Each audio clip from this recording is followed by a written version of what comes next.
What's up, guys? In this video, we're going to talk about two things that you can do to reframe training so it's easier for you to get it in when you're busy. This is Pack Mule on the Road Part 3. I'm in Dallas, Texas at my friend and client JM's house.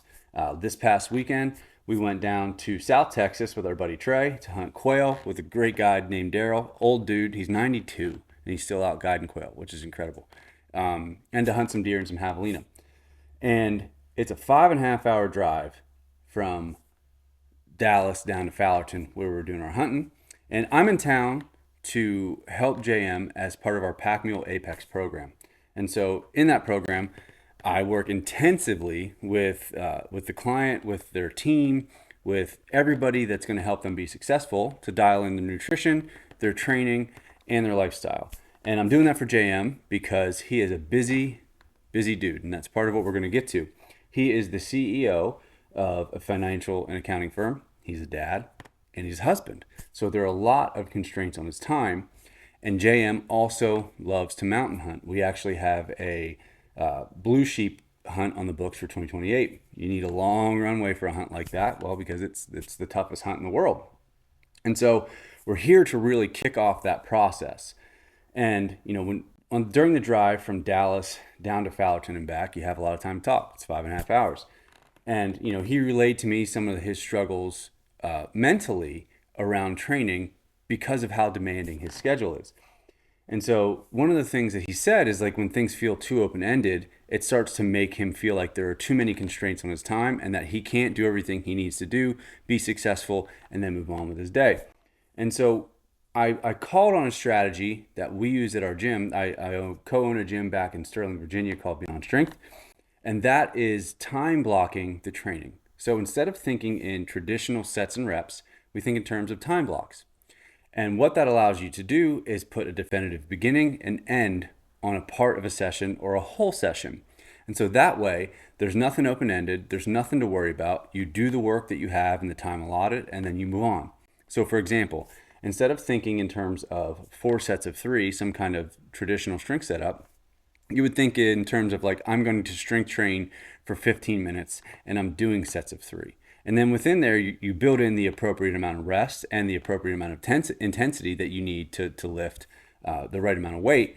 But the definitive start and definitive end allows you to do the work and then set it aside and move on. So there's nothing lingering. There's nothing hanging in the back of your mind. You did what you needed to do.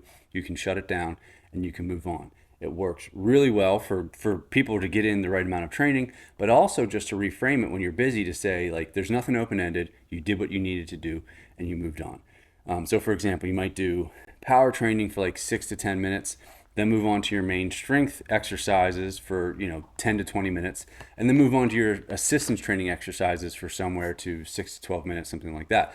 Those are all just examples. It just depends on the training goal and the program.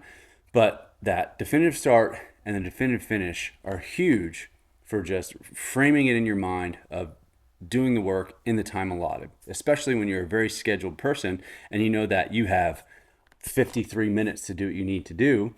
You can use those 53 minutes as effectively as possible, put it down, move on with your day. Another thing, and this is something that Jam described to me, but it's something else that other people run into, and it's a little bit of all or nothing thinking. So let's say that you have a 60-minute aerobic session planned. You look at your schedule and you're like, oh man, well, I don't have 60 minutes. I can't do this workout.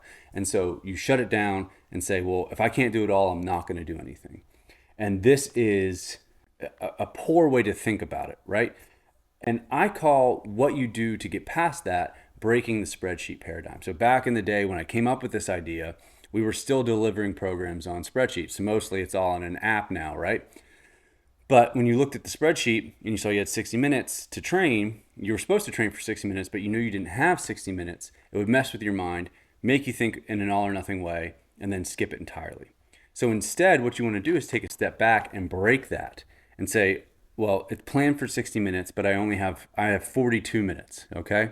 And say, well, I'm going to use those 42 minutes as effectively as I possibly can, because doing something is always better than doing nothing. Is it optimal? Probably not. But what's way worse is skipping it entirely, losing your consistency and losing your momentum.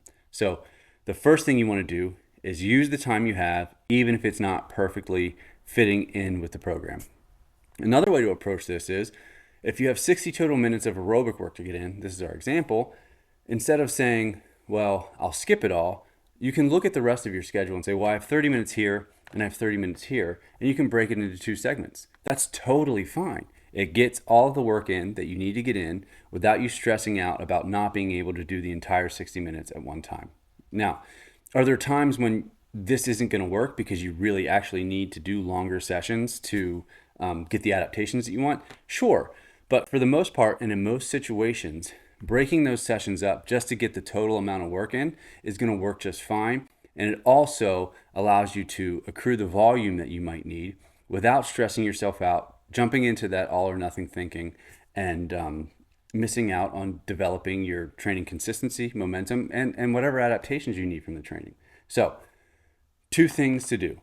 Reframe your strength training into time blocks instead of traditional sets and reps, and then break the spreadsheet paradigm by cutting the all or nothing thinking and either using the time that you have allotted or breaking up the prescribed time into different blocks so you can get it all in. Okay? So this has been part 3 of Pack Mule on the Road.